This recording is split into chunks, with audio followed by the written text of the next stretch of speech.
Hi everyone, I'm Tracy Klein. I'm the head of merchandising at Blue Mercury. At Blue Mercury, we are committed to accessible, approachable luxury. We have 160 locations across the US, and we really ground ourselves in the foundation of education, curation, and that personalized experience. So, very flattered and humbled to be here with these lovely women. Hi, everyone. My name is Elena Severin. I'm the head of merchandising at the Detox Market.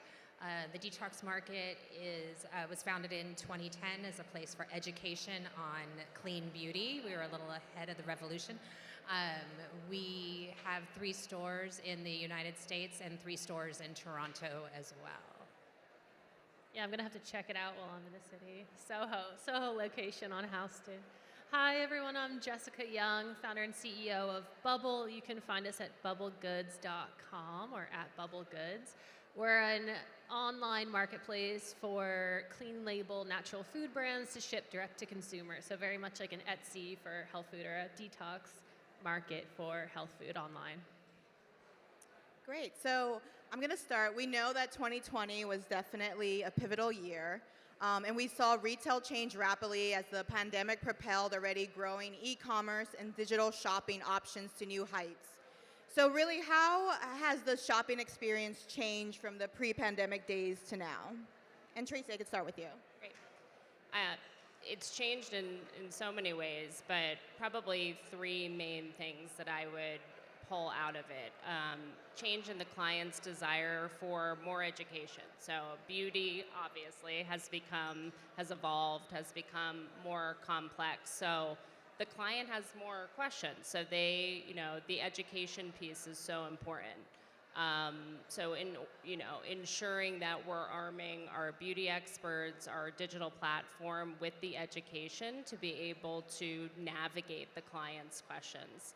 I think the second piece is personalization. I think more than ever, clients want what's best for them. They don't want what he or she, looks like or, their problem solution. They want it curated to what they need.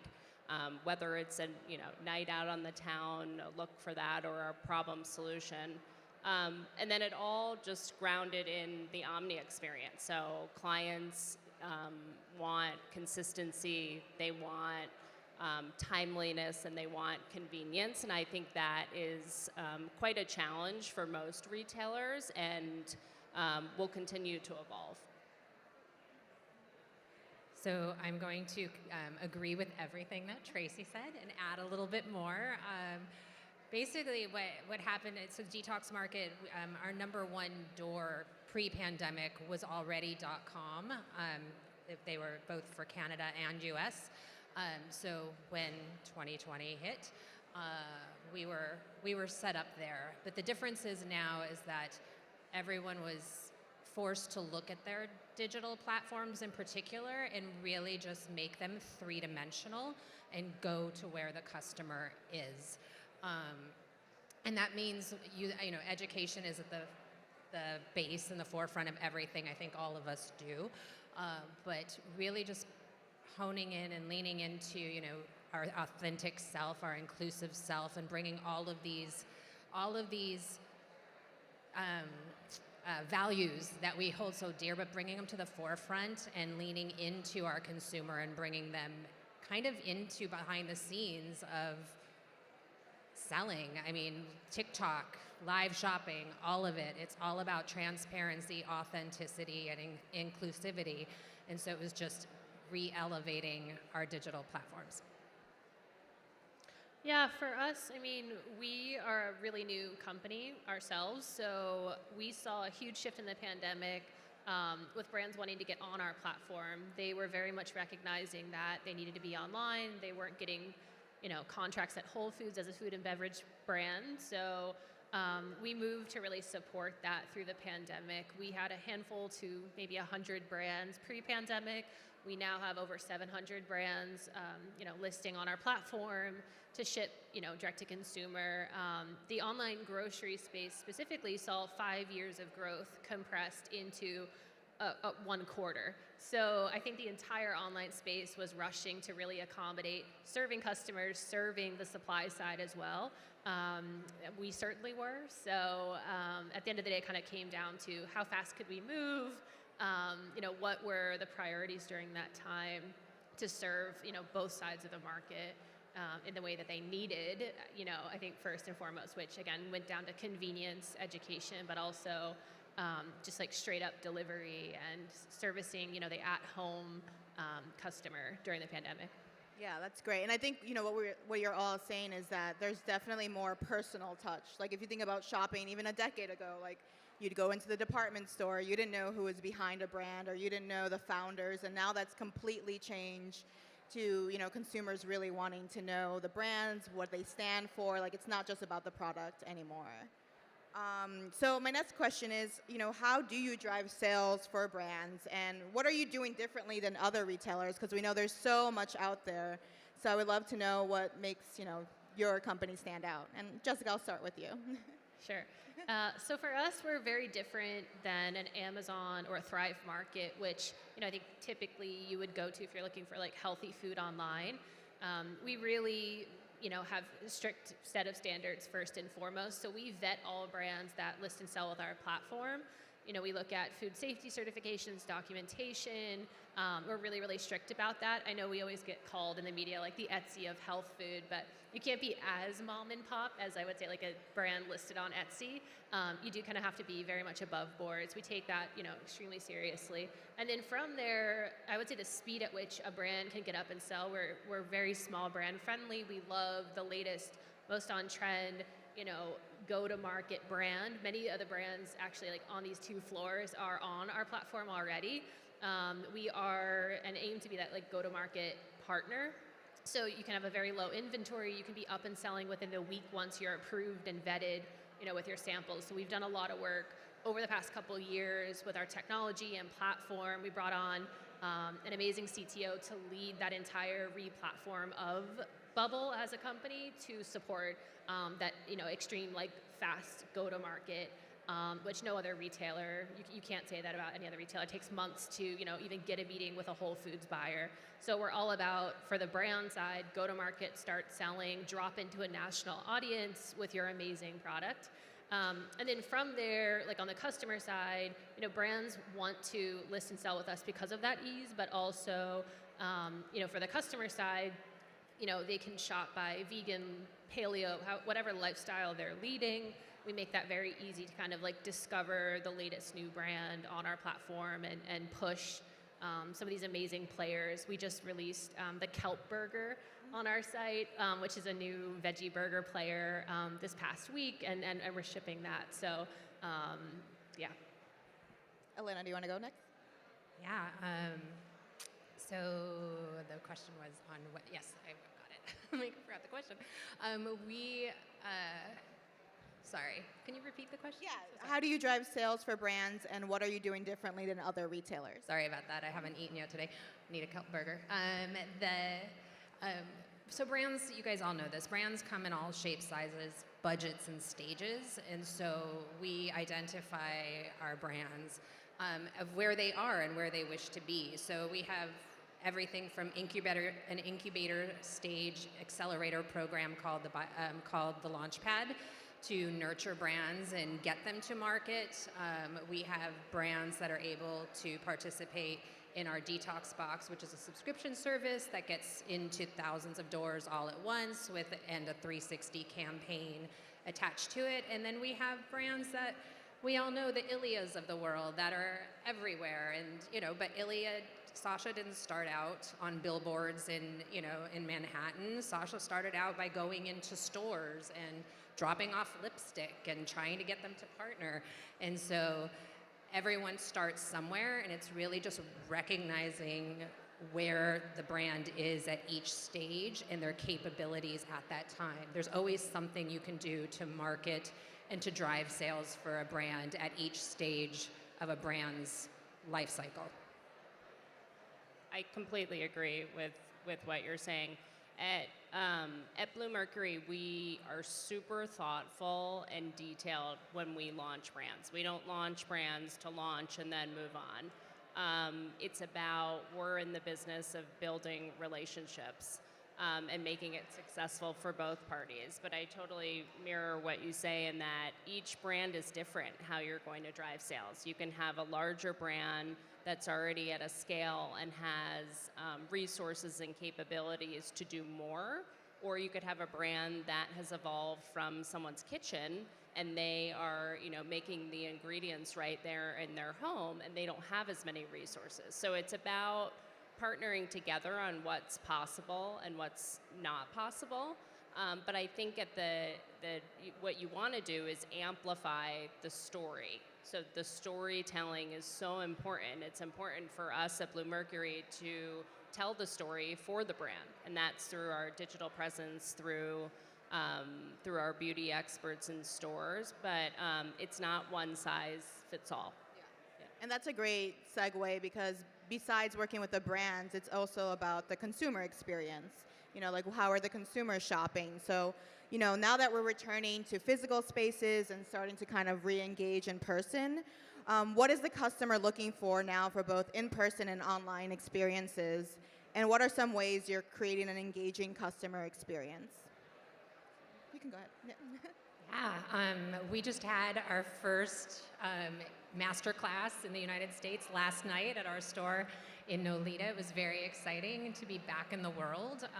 It is just bringing back that intimacy, but bringing the customer in more rather than speaking to them. And we are, all of us again, are educators as well as retailers, but the consumer is savvy. The consumer can get information. The consumer can go online and find out pretty much anything and is engaging with the brands we sell on their own independently. So it's bringing those brands into our space and pairing them, bringing them to the consumer in just an organic, thoughtful way. Another way is thinking outside the box for us is something that the detox market is definitely moving forward with in our strategy, is partnering with non-beauty brands, we'll talk after this, non-beauty brands, non-beauty retailers, and who have aligned values and projections to get the best of both worlds and engage a new audience. Yeah, and I think, that's so smart because as we've seen, like wellness has just incorporated everything. Like it's no longer like this is beauty, this is food. Like, the show where you have all beauty, food, and wellness. So really smart to collaborate. This is a great example of everyone we want to partner with. Yeah. Jessica, would you like to tell us? Yeah. Yeah, so at Bubble, the customer experience is key. I think all of us in this room probably have an amazing product or brand or store. And at the end of the day, you can have the most amazing product, but it will just sit there if you don't have a customer base or experience behind it. So for us, now that we have this amazing platform, we have hundreds of brands across the country listed with us. They hold the same values. We're gunning for the customer side, and we really feel like that's our job, to house these amazing brands and push sales to them, really put their brand on a national platform so they can make their business a true business and hopefully make an income off that business. So, we take care of everything from loyalty programs, making sure our site is mobile optimized. What are the things that the brands can't do on their own or that they need help in tapping into in a much bigger national way into that bigger footprint? So whether we're working with, we have a brand here called My Dad's Sauce upstairs, check them out. This amazing pasta sauce from Brooklyn, or someone on the West Coast, like a Pipcorn, for example. How do they drop into the same customer base, right? These are brands that have their own Shopify store, amazing products, but at the end of the day, we're all going after that same customer. It's not the most effective for these brands to do that on their own, and that's where we come in to do it as a group, as really like a kind of co-op opportunity on the national stage. So, taking all of those points of the customer journey really seriously, and then bringing experts onto our team to execute on that. Everyone on the Bubble team comes from a very long line of e-commerce innovation and has that deep experience to be building, the platform we're building. I agree with both of what these women have said, I think, beauty is lifestyle now. So how do you incorporate different experiences? The client wants an experience. There's, a number of different places that they can shop. So how do you bring them something that feels special, something that is experimental? Yeah. And we've done that in a number of ways. We've actually have always done eventing in stores with our brand partnerships, which have always been really successful. But you want a hook. So what is that hook? It's it's a makeup artist from a certain brand. It's on the floor facials. It's a collaboration. We've done those as well with a non-beauty partner. We had a collaboration with Megan Roop in January around active lifestyle. So it's keeping it fresh and evolving and ensuring that the client feels special. And that could also be through loyalty programs, but it's just always evolving. Yeah, and that's actually a perfect segue because I want to know, how do you innovate and keep things fresh? I mean, we're seeing so much with TikTok, gamification. There's just so many different ways to interact. So what are your companies doing to kind of innovate?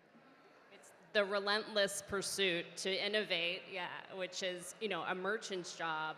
I've been in retail for, I'll age myself here, 20 plus years, but the merchant's job has gotten so complex, right? So it's, you have to have your pulse on the beauty landscape, the ingredient landscape, technology experience, and that's what we do. We challenge ourselves, but you also have to be consistent with who you are. So you can't be everything to everyone. You need to take chances, but they need to make sense. And then internally, you need to make sure it's not just the merchant, it's the marketing team, I have my crew in the audience here. It's all of us because it's the chain of you can launch a brand, but you could have no stock. So you can have no creative. So it's ensuring that when you do launch that's how you're keeping it fresh and invigorating, by working together on the back end so that it shows on the front end. Helena, would you like to add? I know we keep saying the same thing, but I confirm with what she said. No, but all of that, and then really just listening. I mean, innovation isn't just about tech. I mean, although that's the sexy side of innovation, but it is about finding new ways, again, to work with and engage that consumer. It's really what drives everything that we do. But so we listen to, innovation for us is, ways we innovate is sending regular surveys to our customers and to our brands. To our brands, asking about what do they have. We all go to market meetings. What is coming down the pipeline in ingredients for customers? What are they looking for? I mean, we're right now at the precipice of a global shift as far as consumer spending and on optics. So, asking the consumer themselves rather than just looking at data to try to reach those, to reach our audience. And of course, what she said. Yeah, kind of building off of that, I think innovation is, for a retailer, which we are, there's kind of internal factors and external factors. For us as a retailer, what are we doing to innovate ourselves? And then from the brands that we support and sell, what's going on there? And what can we highlight or enhance or pull from, curate, collect, and really drive? So, for us, we're always balancing the two. Internally, for example, we have a Slack channel called #NeedOnBubble, and we're always fielding internally what brands are we seeing? Are we seeing any trends? Our friends in our community texting us stuff, and we throw it in there. What are we curating on the website? What are other retailers doing that could apply maybe outside of our vertical for brands on Bubble?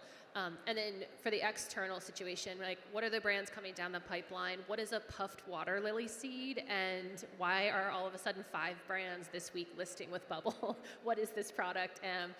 Is this a trending ingredient? Is CBD just an ingredient, or it is a full-on trend? Are mushrooms and the microwave, happening? So, we're kind of always looking at what's coming down the pipeline. And for us, we are our own customer. So when we get off totally on what's the new hot thing, what can we, be telling our customer community. And I think our customer community shops repeatedly with us because we're that go-to. They're always looking at, what's new on Bubble, and that really enhances that repeat purchase. That again is a huge factor of what the brands can't necessarily do on their own Shopify with just their products. That gives that Bubble experience, that unique element.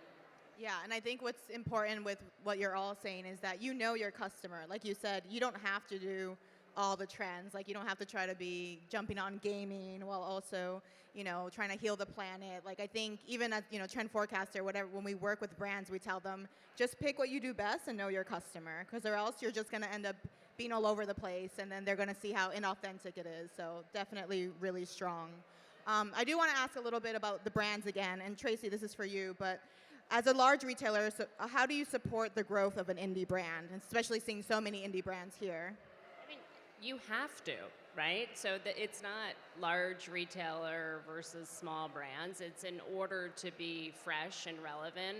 And that kind of goes back to what we were saying earlier about like tailoring things. So, working with brands about what is their story in a digestible way? What is the ingredient piece? How is it additive to our portfolio? We don't bring brands on to take, penetration away from other brands. So how do we have it all complement each other?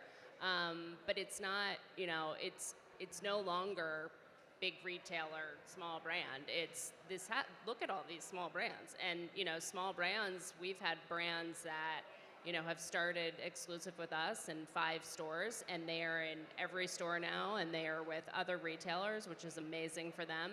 So it's about tailoring and understanding capabilities to make it successful. Great. And Jessica, I'll start with you for this question, because I know you were talking about trends, mushrooms, CBD, kelp. So what are you seeing internally with trends, and how do you source brands? Kind of what I mentioned before.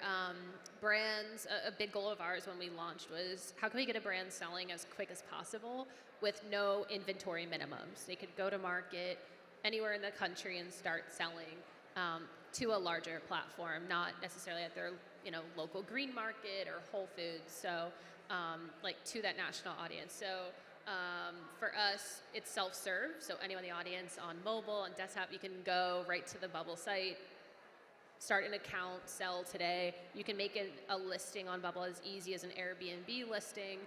So we accomplished that goal. For us next, it was really, it's kind of a mixture with how we find innovative brands. A lot of brands are now at the point where they're referring each other to Bubble because they're seeing success. We, again, have our own kind of trend spotting with our internal Slack channel. We partner with people like CPGD, who has a booth over there. Thing testing. There's a lot of people in this CPG, food CPG community that are trend spotting as well. But we get so much inbound now because we're that go-to. So I think there was a good amount of outbound reach out, and now it's kind of coming full circle towards us. People are making accounts, sharing Bubble. And as our customer community grows, they're, I think, asking the brands, like, oh, are you selling? Some of the customers themselves are starting food brands and listing and selling with us. So it kind of comes from all angles for brands wanting to sell with us. Elena, would you like to add? Yeah, I mean, Founder Made, wonderful events like Founder Made are, key for us finding new and innovative events. Also, now I have 3 more people, as a network to refer brands to as well. It's everything from listening to our customers, referrals from other brands, working with partners that curate and champion a collection of well-tailored brands and knowing what's a fit for us. Internally, I mean, we hit all the marks of scouring social media and the internet and trends and everything there. It's a collection of everything. And I know that sounds so vast, but we really do look at everything as retailers and buyers. So yeah. I think one of the the trends we're seeing over the last couple of years, which I think is so cool, are these brands that are coming out from people's experiences. So it's, you know, Susie started a brand because she had an issue that she couldn't find a product for, and so she made it herself. And I think a lot of those have also addressed conversations that have been more taboo in the past. So you have, you know, we concentrate a lot on hair loss. We've launched a couple of brands within that category, which is a real problem for people. But people shied away from talking about it. There's a number of brands in the intimate and feminine care space, not necessarily focused on sex, but focused on pre and post pregnancy or pre-post menopausal. So I think it's so cool that we're talking about it, because beauty is about being confident, and no one is free from having these issues. And I have 2 children myself, and I remember thinking, oh my God, is anyone else going through what I'm going through? And that was 10 years ago. So we need to talk about these things, and we need to find solutions. And it's great that I just love seeing people create these from their own experience. And to mirror, how do you source brands? I say to the merch team, like, you have like the best job. You just should be on Instagram all day long, and shows and researching. But it's hard. It's hard to kind of break through what's right for you. But I don't think we don't leave anything not looked at as far as sourcing brands. Thank you. And for my last question, is there anything that anyone wants to share, anything you're working on in the future, on the pipeline, when it comes to retail, or is it secretive? Little secrets. No, I think it's just focusing on the personalization. Yeah, I think that's just so important than ever. And at Blue Mercury, it's really for us. Our real estate is a point of differentiation for us. We are in neighborhoods. We're not in malls. So we're finding a very unique client that is, shopping at Whole Foods or picking up, their flowers or plants or whatever, and we're right there.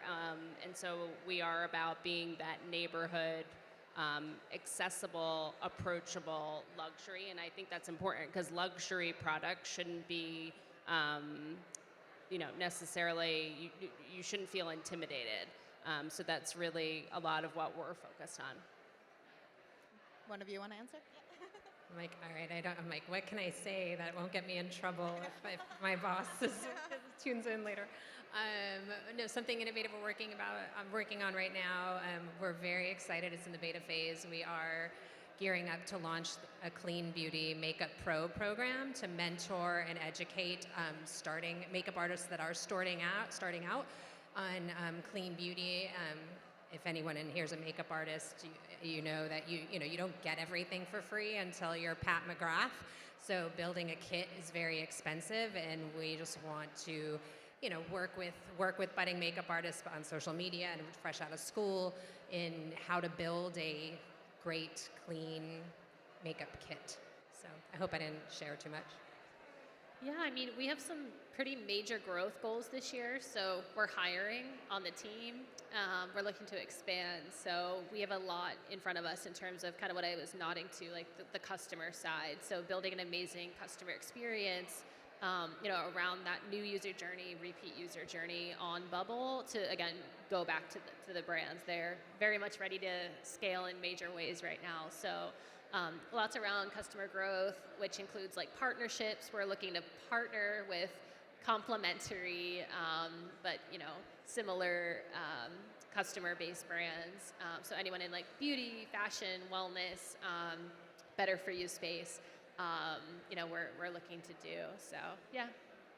Well, thank you all for sharing, and thank you, Founder Made, for having us and for this conversation, and I'm sure we'll speak more about it in the future. So, thank you.